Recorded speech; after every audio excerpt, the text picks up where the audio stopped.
اعوذ باللہ من الشیطان الرجیم بسم اللہ الرحمن الرحیم الحمدللہ رب العالمین هو السمیع العلیم اللہم صلی علی محمد النبی الکریم وعلی آلہ وصحبہ اجمعین۔ سامعین، روحانیت ٹی وی میں خوش آمدید۔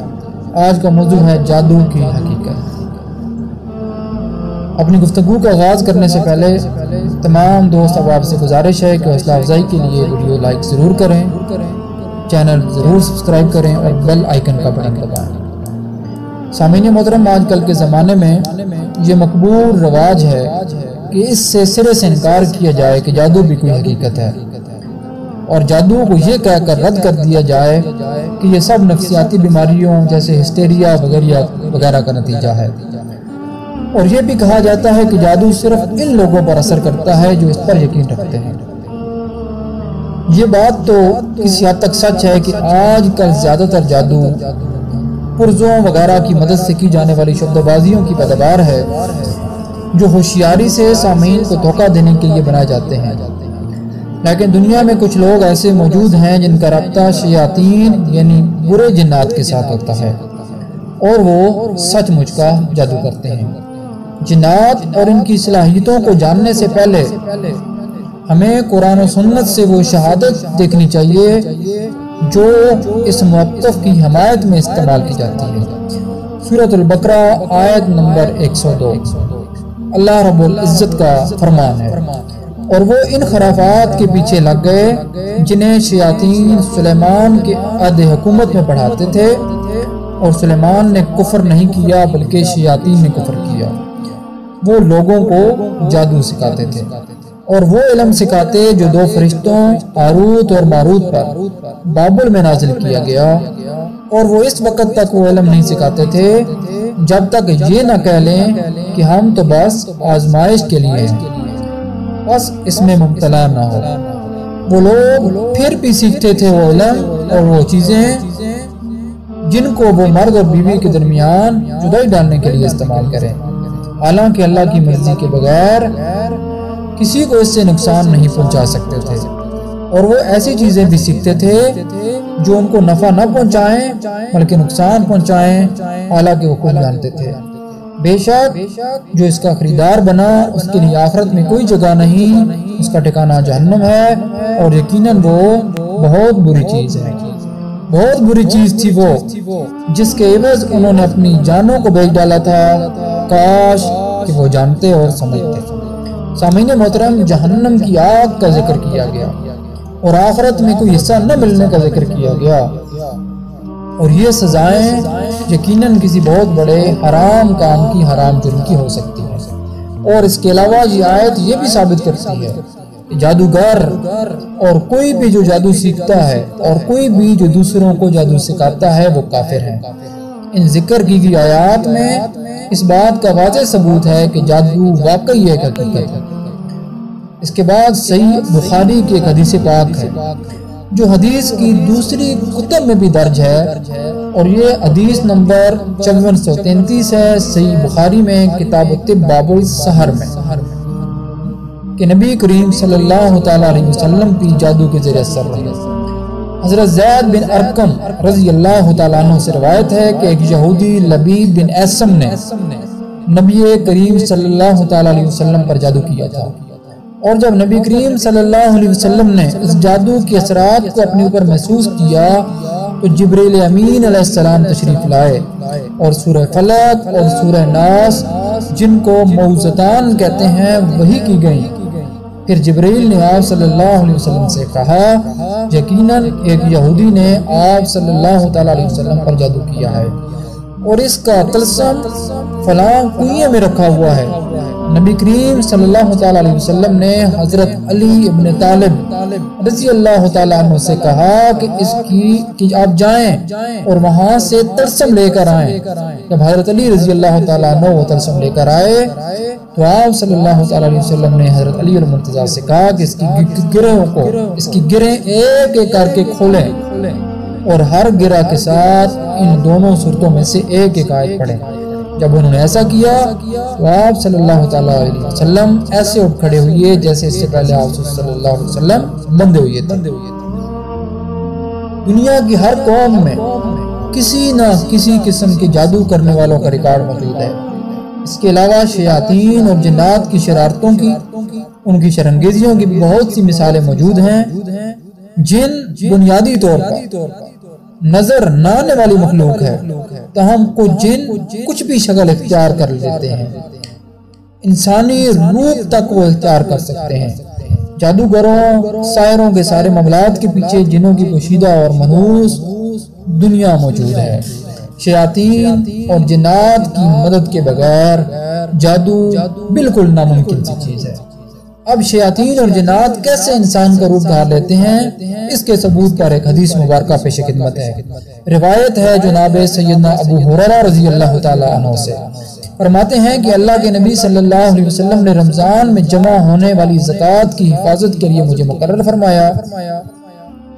میں یہ فرض ادا کر رہا تھا تو دوران ڈیوٹی ایک شخص آیا اور اس نے خوراک کے ڈھیر سے خوراک اٹھانا شروع کر۔ فرماتے ہیں کہ میں نے اس شخص کو پکڑ لیا اور کہا کہ رسول خدا کی قسم میں تم کو اللہ کے رسول صلی اللہ علیہ وسلم کے پاس لے کر جاؤں گا۔ اس آدمی نے بہت منت سماجت شروع کر دی اور کہا کہ میں بہت غریب ہوں اور میرے ہاں بچے بھی ہیں اور مجھے خوراک کی بہت اشد ضرورت ہے۔ میں نے اسے چھوڑ دیا۔ اگلی صبح اللہ کے پیغمبر صلی اللہ علیہ وسلم نے کہا، ابو ہریرہ، کل رات کو جس کو تم نے پکڑا تھا اس نے کیا کیا؟ میں نے کہا کہ اس نے فریاد کی تھی کہ اس کا کنبہ ہے اور اس کو خوراک کی سخت ضرورت ہے، لہٰذا میں نے اسے چھوڑ دیا۔ اللہ کے پیغمبر صلی اللہ علیہ وسلم نے فرمایا، یقیناً اس نے تم سے جھوٹ بولا، وہ پھر آئے گا۔ کیونکہ مجھے پتا تھا کہ وہ پھر آئے گا، اس لیے میں اس کا انتظار کرنے لگا۔ جب وہ آیا اور خوراک اٹھانے لگا تو میں نے اسے پکڑ لیا اور کہا، آج میں تمہیں اللہ کے رسول صلی اللہ علیہ وسلم کے پاس ضرور لے کر جاؤں گا۔ اس نے پھر التجا کی کہ مجھے چھوڑ دو، میں واقعی غریب ہوں اور میرا کنبہ بھی ہے، میں اب پھر نہیں آؤں گا۔ مجھے اس پر ترس آ گیا اور میں نے اسے پھر چھوڑ دیا۔ اگلی صبح پھر اللہ کے رسول صلی اللہ علیہ وسلم نے پوچھا، اے ابو ہریرہ، رات کو تمہارے قیدی نے کیا کیا؟ میں نے کہا کہ اس نے پھر فریاد کی، اس کا کنبہ بھی ہے اور اس کو کھانے کی بہت ضرورت ہے، تو میں نے اس کو چھوڑ دیا۔ اللہ کے رسول صلی اللہ علیہ وسلم نے فرمایا، یقیناً اس نے پھر جھوٹ بولا اور وہ پھر آئے گا۔ چنانچہ میں انتظار میں تھا اور جب وہ پھر آیا اور خوراک بکھیرنے لگا تو میں نے اسے پکڑ لیا اور کہا کہ اللہ کی قسم میں تمہیں اللہ کے رسول صلی اللہ علیہ وسلم کے پاس ضرور لے کر جاؤں گا۔ یہ تیسری بار ہے، تم نے مجھ سے وعدہ کیا تھا کہ تم نہیں آؤ گے مگر تم پھر آ گئے۔ اس نے کہا کہ میں تمہیں کچھ ایسے الفاظ بتاتا ہوں جن سے اللہ تمہیں بہت فائدہ دے گا۔ میں نے پوچھا وہ کیا ہے؟ اس نے جواب دیا کہ جب تم سونے لگو تو آیت الکرسی شروع سے لے کر آخر تک پڑھا کرو۔ اگر تم ایسا کرو گے تو اللہ کی طرف سے تم پر ایک محافظ مقرر کر دیا جائے گا اور شیطان اگلی صبح تک تمہارے پاس نہیں آئے گا۔ پھر میں نے اسے چھوڑ دیا۔ اگلے دن اللہ کے رسول صلی اللہ علیہ وسلم نے پوچھا، تمہارے قیدی نے پچھلی رات کیا کیا؟ میں نے جواب دیا کہ اس نے کہا کہ میں تم کو ایسے الفاظ بتاتا ہوں جن سے اللہ مجھے بہت فائدہ دے گا، اس لیے میں نے اس کو چھوڑ دیا۔ جب نبی کریم صلی اللہ علیہ وسلم نے مجھ سے پوچھا کہ الفاظ کیا ہیں تو میں نے کہا کہ رات سونے سے پہلے آیت الکرسی کی تلاوت کرنا۔ میں نے یہ بھی بتایا کہ اس نے کہا تھا کہ ایک محافظ مجھ پر اللہ کی طرف سے مقرر کیا جائے گا اور شیطان صبح اٹھنے تک میرے قریب نہیں آئے گا۔ اللہ کے نبی صلی اللہ علیہ وسلم نے فرمایا، یقیناً اس نے یہ سچ بولا اگرچہ وہ ایک پکا جھوٹا ہے۔ اللہ کے نبی صلی اللہ علیہ وسلم نے فرمایا، ابو ہریرہ کیا تم جانتے ہو کہ پچھلی 3 راتیں کس سے باتیں کرتے رہے ہو؟ میں نے جواب دیا نہیں، تو آپ صلی اللہ علیہ وسلم نے فرمایا کہ وہ ایک شیطان تھا۔ سامعین محترم، جنات بہت لمبے فاصلے پلک چپکنے میں طے کر لیتے ہیں اور انسانی جسموں میں داخل ہو جاتے ہیں اور ان جسموں میں جو ان کے داخلے کے لیے تیار ہوتے ہیں۔ اللہ تعالیٰ نے ان کو ایسی صلاحیتیں دے رکھی ہیں جنوں کی صلاحیتوں کے متعلق اگر بنیادی حقیقتوں کو ذہن میں رکھا جائے تو تو تمام مافوق الفطرت اور جادوئی واقعات کی آسانی سے سمجھ آ سکتی ہے۔ مثال کے طور پر آسیب زدہ گھر جہاں بجلی خود بخود چلتی بجھتی ہے، دیواروں سے تصویریں گرتی ہیں، چیزیں ہوا میں اڑتی ہوئی نظر آتی ہیں، فرشتوں سے فرشوں سے چرچراہٹ کی آوازیں نکلتی ہیں، یہ جنات کی حرکات ہیں۔ ایسے واقعات کی تصدیق نبی کریم صلی اللہ علیہ وسلم نے فرمائی کہ بے شک انسان نیند میں 3 قسم کے خواب دیکھتا ہے۔ ایک وہ خواب جو الرحمن یعنی اللہ کی طرف سے ہوتا ہے اور وہ صحیح خواب ہوتا ہے، دوسرا وہ خواب جو شیطان دکھاتا ہے، اور تیسرا وہ جو تخت الشعور دکھاتا ہے۔ کوئی شک نہیں کہ جن انسانی جسم میں اسی طرح داخل ہو سکتا ہے جیسے وہ دماغ میں داخل ہو جاتا ہے۔ جنات کے انسانی جسم میں داخل ہونے کے بے شمار واقعات ہیں جو کہ شمار نہیں کیے جا سکتے۔ قرون وسطیٰ میں یورپ میں جن نکالنے کا فن ہر طرف پھیلا ہوا تھا۔ عیسائیوں میں جن نکالنے کا طریقہ بائبل میں دیے ہوئے بے شمار واقعات پر مبنی ہے، جن میں حضرت سیدنا عیسیٰ علیہ السلام کا آسیب زدہ لوگوں میں سے جن نکالنے کے بارے میں تذکرہ ہے۔ ایسے ہی ایک واقعے میں حضرت عیسیٰ علیہ السلام اپنے حواریوں کے ساتھ جراسین کے قصبے میں آئے اور ان کو وہاں سے ایک آسیب زدہ آدمی ملا۔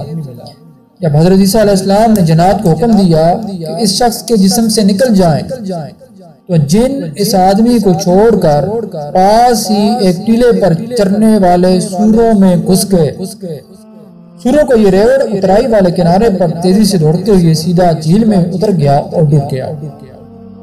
اسلام میں جن نکالنے کے عمل کو حقیقی آسیب زدہ لوگوں اور ان سے پیدا شدہ دوسری بیماریوں کے علاج کا درست اور مصمم ذریعہ تسلیم کیا جاتا ہے، مگر اس کے لیے ضروری ہے کہ وہ طریقہ قرآن و سنت کے مطابق ہو۔